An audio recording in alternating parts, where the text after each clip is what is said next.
Where? There we go.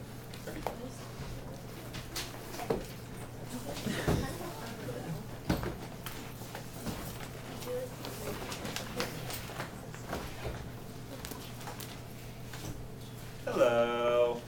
Hi. Today we are going to assemble for you a monster. Now this monster is a representation of the monster seen in the famous novel Frankenstein, or the Modern Prometheus, by Mary Shelley. Now, as Dr. Seth will help me out here. Thank you, Dr. Seth. Dr.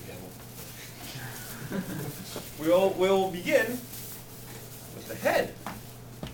The head, as Nurse Levis will point out to us on the diagram, represents the theme. Okay. Now, we shall begin with the theme.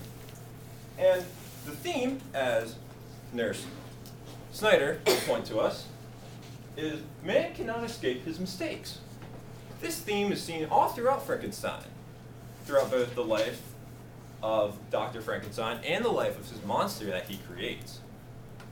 And to get a more in-depth view of how the theme plays directly into the plot of the event, I will now hand it over to, I believe, Dr. Seth. Okay. Well, the plot we have represented with the legs of the monster, as Nurse Snyder will point once again. And one thing that should be noted before Nurse Levis continues with the actual plot line is that this is not a normal plot. The plot starts out with letters that are actually at the end of the novel, and then the chronology is almost a flashback throughout the entire story after these letters, and then it continues with more letters. All right, we had prepared for you a video, which hasn't been working today, so we will give you a brief overview verbally.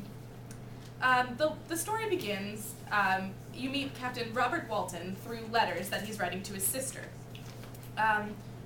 Robert Walton writes to his sister about how a man came disheveled to his house. He took him in, tried to take care of him, tried to nurse him back to health. This man, we eventually learn, is Victor Frankenstein, the narrator of this novel. And the novel begins with these letters, and then Victor begins to relate his story to Captain Robert Walton.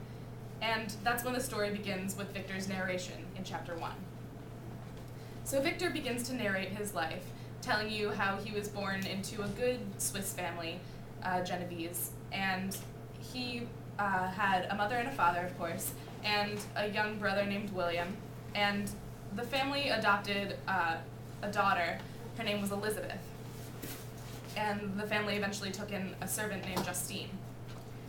This family grew, but as Victor became older, around the age of 17, his mother died. And at this time, Victor went off to school. Victor's mother's final wish was that Victor may one day marry Elizabeth. So as Victor goes off to study, he and his best friend meet, Henry Clerval. Henry Clerval being his friend.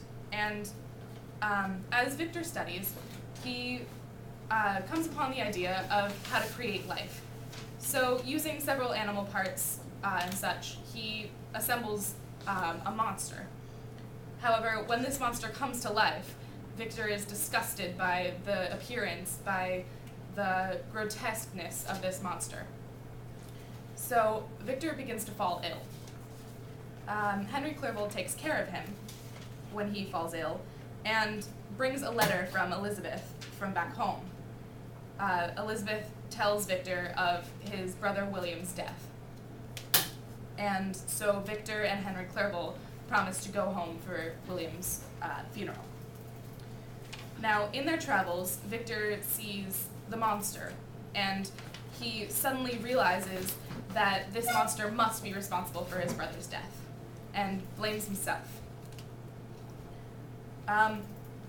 So as he's going home again, he is at home, he's grieving over his brother, and he often goes on walks to clear his head. So he goes for a walk to clear his head, and he finds the monster. And so the monster decides that he has to relate his story to Victor, give his side of the story, explain what happened. So the monster relates the events that led up to William's death, and right after his creation.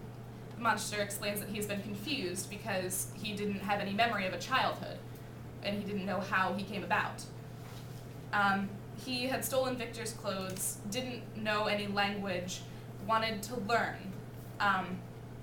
He tried talking to people, but people were all disgusted by him. People ran away at his image. He became lonely and hungry, of course, and so he found a village where he wanted to steal food.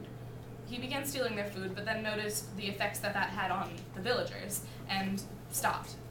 So, two of the villagers had left one day, but there was an old blind man that was living there, and he thought that if he could win over the old blind man, not being able to see him, he may be able to win over the other villagers. However, when he goes to talk to this man, the other villagers come back to the village and send him away. So the monster is very lonely, trying to look for a companion, but is unsuccessful. And then in his travels, he finds William and recognizes him as Victor's brother. He becomes enraged and kills the boy.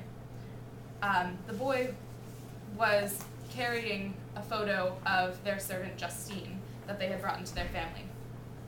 And he frames Justine for this murder. So Justine was convicted of the murder and killed. So the monster relates to Victor the idea that he wants a mate. He says that he'll be happy with a mate, that he can live in peace, that they won't bother mankind. So Victor is reluctant at first, but then eventually agrees to make this mate for the monster.